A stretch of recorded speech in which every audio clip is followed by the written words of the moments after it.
안녕하세요. 6분의 4학기 문혜경입니다. 저는 잠언 11장 1절 말씀, 속이는 저울은 여호와께서 미워하시나 공평한 추는 그가 기뻐하신다. 이 말씀으로 설교를 준비했습니다. 먼저 속이는 저울, 하나님께서 미워하신다에 대하여 말씀드리겠습니다. 여러분들은 저울이라고 할 때 떠오르는 이미지가 있을 것입니다.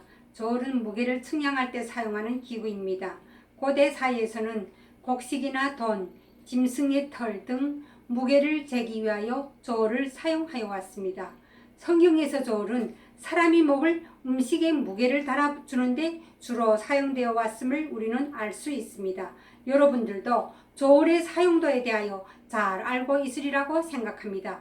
그런데 만약 여러분들 중에 누군가가 필요한 식품을 구입했는데 그 수량이 부족함을 뒤늦게 알게 되었다면 아마 기분이 많이 상할 수도 있을 것입니다. 왜냐하면 물품 파는 업자가 나를 속였기 때문입니다. 이것은 분노를 자아내기도 합니다. 내가 속임당했다는 것은 그만큼 상대가 나를 없이 여겼다는 것도 아닐까요? 저울은 인간의 생존을 위해서 살아가는 데 있어서 가장 기본적인 의식주를 필요로 하는 경제활동 부분에서 그 어디에서나 우리들에게 기본적인 욕구 충족을 만족시켜주는 데 사용되어 왔습니다. 잠언 11장 1절 말씀은 하나님께서 미워하시는 것과 기뻐하시는 것이 과연 무엇인가를 우리가 깨달아가기를 바라는 말씀입니다. 이 말씀에서 우리 하나님은 속이는 것을 미워하신다. 다시 말해서 속이는 것을 가장 싫어하시는 분이시다는 것과 하나님은 공평한 것을 좋아하시는 분이시라는 하나님의 속성에 대하여 알 수 있습니다. 우리의 믿음이 근원 되시는 하나님은 속이는 저울, 다시 말해서 사람을 속이는 것을 가장 싫어하시는 분이십니다. 속이는 장사보다 하나님을 노엽게 하는 것은 없을 것입니다. 돈이 모든 것을 좌우지하는 자본주의 사회에서 서로 속고 속이면서 살고 또 실제 그러한 속임수를 아마 하찮게 생각할 수도 있습니다.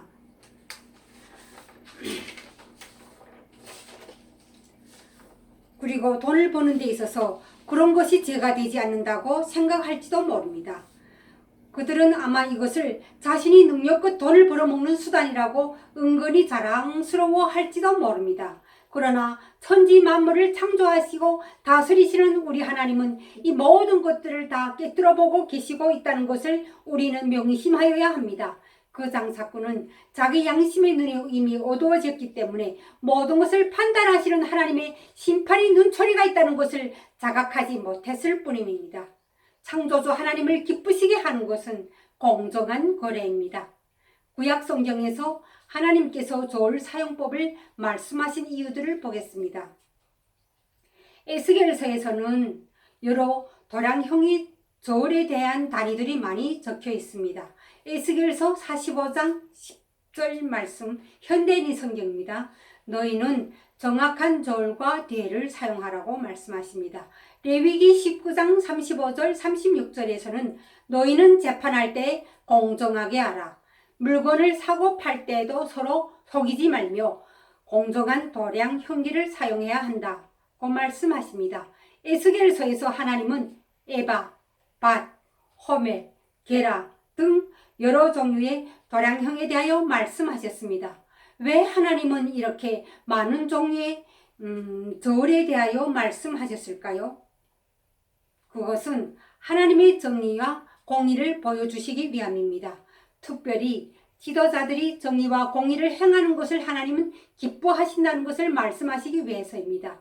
하나님은 우리의 삶의 모든 순간순간마다에서 하나님의 자녀들인 우리가 그분처럼 의롭게 살아가기를 원하십니다. 속이는 저울은 물질의 욕심으로 영혼이 어두워져서 심판하시는 하나님을 의식하지 못하면서부터 나온 행위라고 볼 수 있습니다. 잠언 11장 4절 말씀을 읽겠습니다. 재물은 심판날에 아무 쓸모가 없어도 정직은 생명을 구한다. 창조주 하나님을 기쁘시게 하는 것은 공정한 거래입니다. 우리와 우리의 신앙을 하나님께서 받으실 수 있도록 받으실 수 있도록 하기 위해서 이보다 더 필수적인 것은 없을 것입니다. 우리는 교회에 모여 예배드리는 그 순간에만 하나님께서 모든 것을 보고 계신다고 착각하고 있지는 않으신지요? 영이신 우리 하나님은 우리가 예배드리는 장소에만 거하시는 분이 아니십니다. 천지를 창조하셨고 다스리고 계시는 우리 하나님은 이 세상 그 어느 곳에서든지 그분의 손길과 눈길이 머물지 않는 곳은 없다고 생각됩니다. 저를 속인다는 것은 그를 지으신 창조주 하나님을 속인다는 것입니다. 다음 두 번째로 공평한 추에 대하여 말씀드리겠습니다. 하나님께서는 공평한 추를 기뻐하신다고 합니다. 이스라엘 백성들은 무게를 다할 때 돌로 만든 저울추를 사용했습니다. 추로 번역된 히브리어 에베는 본래 돌을 지칭한 것으로 알려져 있습니다. 모세 율법에서는 공평한 저울추를 사용하라고 명령합니다. 레위기 19장 36절의 말씀을 읽겠습니다. 공평한 저울과 공평한 추와 공평한 에바와 공평한 힐을 사용하라. 나는 너희를 애굽 땅에서 인도하여 나오게 한 너희의 하나님 여호와이니라. 그리고 주머니의 무게가 서로 다른 저울추 큰 것과 작은 것을 가지고 다니지 말라고 말씀하십니다. 왜냐하면 부정직한 자들은 서로 다른 두 개의 추를 주머니에 간직하고 있다가 물건을 살 때에는 큰 추로 무게를 측량하여 정량보다 더 많은 것을 거둬들였고 물건을 팔 때에는 작은 추를 사용하여 정량보다 작은 양을 달아줌으로써 부당이익을 거뒀기 때문입니다. 신명기 25장 13절 15절 말씀을 보겠습니다. 여러분은 저울과 대를 속이지 말고 정확한 대와 저울을 사용하십시오. 그러면 여러분의 하나님 여호와께서 주시는 땅에서 여러분이 오랫동안 살게 될 것입니다. 라고 말씀하셨습니다. 저울추를 속이는 이유는 부당한 이득으로 자기 욕심을 채우기 위해서입니다. 지금 여기서 말하는 공평한 추의 공평은 어느 한쪽에 치우침이 없이 공정하다는 것을 의미합니다. 다시 말해서 모든 사람들을 대함에 있어서 편견 없이 평등하게 대한다는 것을 의미합니다. 이제 말씀을 적용해 보겠습니다. 혹시 여러분은 우리나라 장애인이신 송명희 시인을 잘 아십니까? 그분은 우리 복음성가 작사자로 많이 유명하신 분이십니다. 그분이 지으신 공평하신 하나님에 대한 가사를 잠깐 제가 읽어보겠습니다. 나 남이 못 본 것을 보았고 나 남이 듣지 못한 음성 들었고 나 남이 받지 못한 사랑 받았고 나 남이 모르는 것 깨달았네. 공평하신 하나님이 나 가진 것 나 없지만 공평하신 하나님이 나 남이 없는 것 같게 하셨네. 목소리가 좀 좋지 않지만 후렴 부분만 조금 불러보겠습니다. 공평하신 하나님이 나 남이 가진 것 나 없지만 공평하신 하나님이 나 남이 없는 것 같게 하셨네.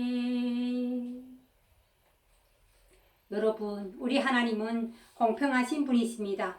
우리는 우리 주위에 나보다 못해 보이는 사람들을 어떻게 대해주는지 좀 깊이 생각해보는 시간이 되기를 바랍니다.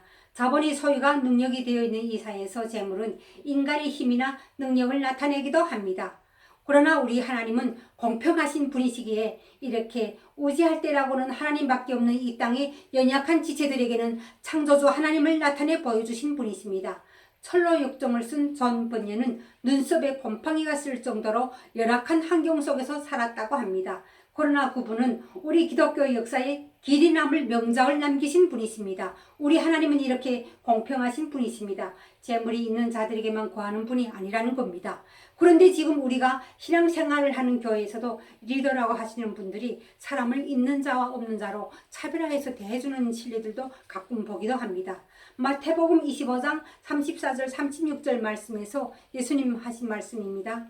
내 형제 중에 지극히 작은 자 하나에게 한 것이 곧 내게 한 것이니라 하시면서 내가 줄일 때 먹을 것을 주었고 목마를 때 마시게 하였고 나그네 되었을 때 용접하였고 헐벗었을 때 옷을 입혔고 병들었을 때 돌보았고 옥에 갇혔을 때 와서 보았다 라고 하시면서 왼편에 있는 자들과 오른편에 있는 자들, 즉 양과 염소에 대한 심판을 의미하는 비유의 말씀을 하셨습니다. 여기서 언급되고 있는 선행들은 일반적으로 가난한 사람들에게 베푸는 자선 행위와 같은 것들입니다. 시대가 만든 어느 정도의